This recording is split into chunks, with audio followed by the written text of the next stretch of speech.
वादी द्वारे दादी न पावे, जन्म जन्म पछताए। सदगुरु कहते हैं कि मनुष्य वास्तविकता का रहस्य नहीं जानते।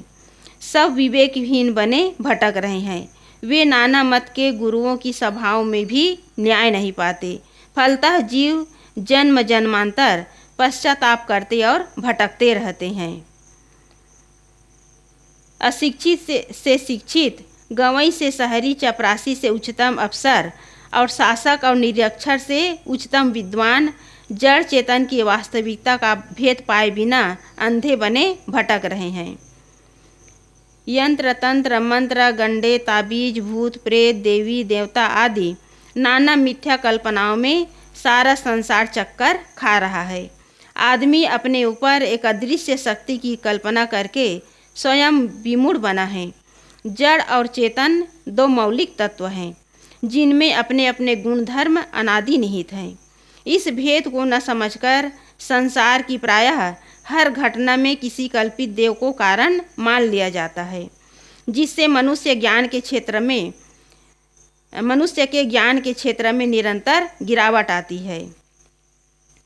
देववाद के मोह में पड़ा हुआ मनुष्य हर प्राकृतिक घटना का कारण प्रकृति में न खोजकर किसी देव या ईश्वर में खोजता है, जो चमत्कार एवं अंधविश्वास को प्रश्रय देता है।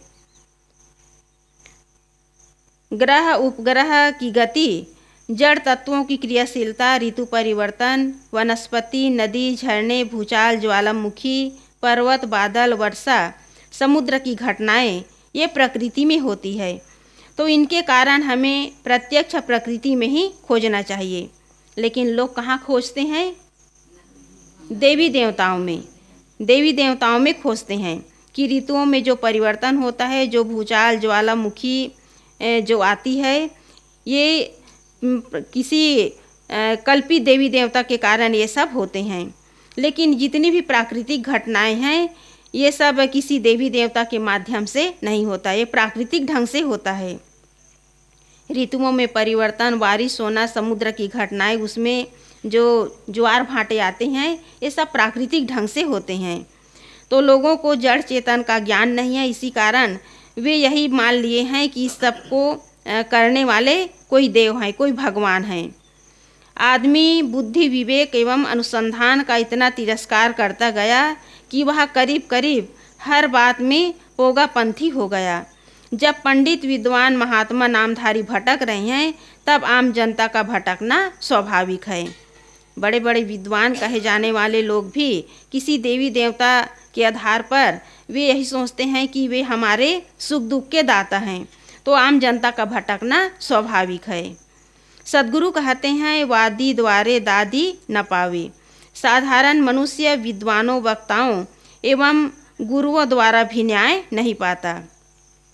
जो साधारण मनुष्य हैं, उन्हें भी बड़े बड़े विद्वानों के द्वारा, बड़े बड़े धार्मिक कहे जाने वाले गुरुओं के द्वारा उसे भी न्याय नहीं मिलता। न्याय नहीं मिलता उसका मतलब क्या है? उसे सही रास्ता नहीं मिलता, सही ज्ञान नहीं मिलता। जड़ चेतन का यथार्थ बोध उसे नहीं होता, बल्कि उल्टे उसे और भटका देते हैं, उसकी बुद्धि को और भ्रमित कर देते हैं। अधिकतम धर्मोपदेशक तो स्वयं भटके हुए हैं और रात दिन मानव संसार को भटकाने में ही लगे हैं। देववाद, अवतारवाद, चमत्कारवाद तथा अनेक अजीबोगरीब बातें करना मानव धार्मिक गुरुओं की नियति हो गई है। अतएव संसार के अधिकतम धार्मिक गुरुओं की सभाओं में लोगों को न्याय नहीं मिलता। अनेक धार्मिक गुरु जीव को अंश, प्रतिबिंब, आभास, इच्छा, द्वेष आदि से स्वरूपतः बद्ध कहकर मानव निरंतर उसका निरादर करने में डटे हैं। जीव सारे ज्ञान विज्ञान का मूल है। जिसने वेद, बाइबिल, कुरान, जिंदा वेस्ता तथा संसार के सारे शास्त्रों की रचना की है, जिसने धर्म, दर्शन, अध्यात्म, भौतिक विज्ञान, शरीर विज्ञान, मनोविज्ञान आदि का अन्वेषण किया है, जिसने ईश्वर, देवी देवताओं आदि की कल्पना की है, उस परम सत्ता जीव को ही तुच्छ कहना मानव के दुर्भाग्य का लक्षण है। इन सब का फल है कि जीव जन्म जन्मांतर से दुख भोगता आ रहा है। अपने महत्व को भूलकर कोई अपने स्वरूप में प्रतिष्ठित नहीं हो सकता। तो मनुष्य जो है अपने आप को भूलकर, अपने स्वरूप को भूलकर बाहरी देवी देवताओं में भूले हुए हैं और यह उसके जन्म जन्मांतर में दुख भोगने का कारण है। इसलिए मनुष्य जो है अपने आप को तुच्छ और दीनहीन कर बना करके अपने बनाए देवी देवता के सामने वो भोग और मोक्ष की कामना करता है और यही मनुष्य का सबसे बड़ा दुर्भाग्य है। इसलिए संसार में जितने भी 33 करोड़ देवताओं की जो कल्पना की गई है, ये मनुष्य की बनाई केवल काल्पनिक बातें हैं और इसी में मनुष्य जो है पड़े हुए हैं। इसलिए आज मनुष्य जो है विज्ञान के क्षेत्र में कहाँ से कहाँ पहुँच गए, लेकिन मनुष्य देवी देवताओं और भूत प्रेत और नाना पाखंड में आज भी उलझे हुए हैं। तो सद्गुरु कहते हैं कि बिना सद्गुरु के ज्ञान के बिना किसी का कल्याण होने वाला नहीं है। बिना ज्ञान के किसी के जीवन में जो अंधकार है वो मिटने वाला नहीं है। बिना ज्ञान के किसी के जीवन में प्रकाश होने वाला नहीं है। इसलिए संसार के लोग बड़े बड़े धार्मिक गुरुओं के हाथों में बिक गए हैं और वे अपने अंदर जो है विवेक और विचार नहीं कर पा रहे हैं। इसलिए जितने भी नाना कला कल्पनाएं हैं ये मनुष्य की बनाई हुई हैं और इसी में मनुष्य जो है पढ़ करके केवल दुखी भोग रहा है। अपने स्वरूप को भूलकर बाहर दूसरों के हाथों बिके हुए हैं। इसलिए मनुष्य जो है स्वतंत्र प्राणी होकर के भी परतंत्रता का जीवन जी रहे हैं। धार्मिक गुरुओं के हाथों बिक करके परतंत्रता का जीवन जी रहे हैं। इसलिए जब तक वास्तविकता का भेद प्राप्त नहीं होगा, जड़ चेतन का यथार्थ ज्ञान नहीं होगा, पढ़े लिखे लोग भी इस तरह पाखंड में पढ़ करके अपना जीवन जो है गलत तरीके से जी रहे हैं, भटक रहे हैं। पूजा पाठ, अंधविश्वास और चमत्कार के पीछे भटक रहे हैं। इसलिए प्रकृति में जितने भी घटनाएं हो रही है, इसे करने वाला कोई ईश्वर परमात्मा नहीं है, ये प्राकृतिक ढंग से हो रहा है।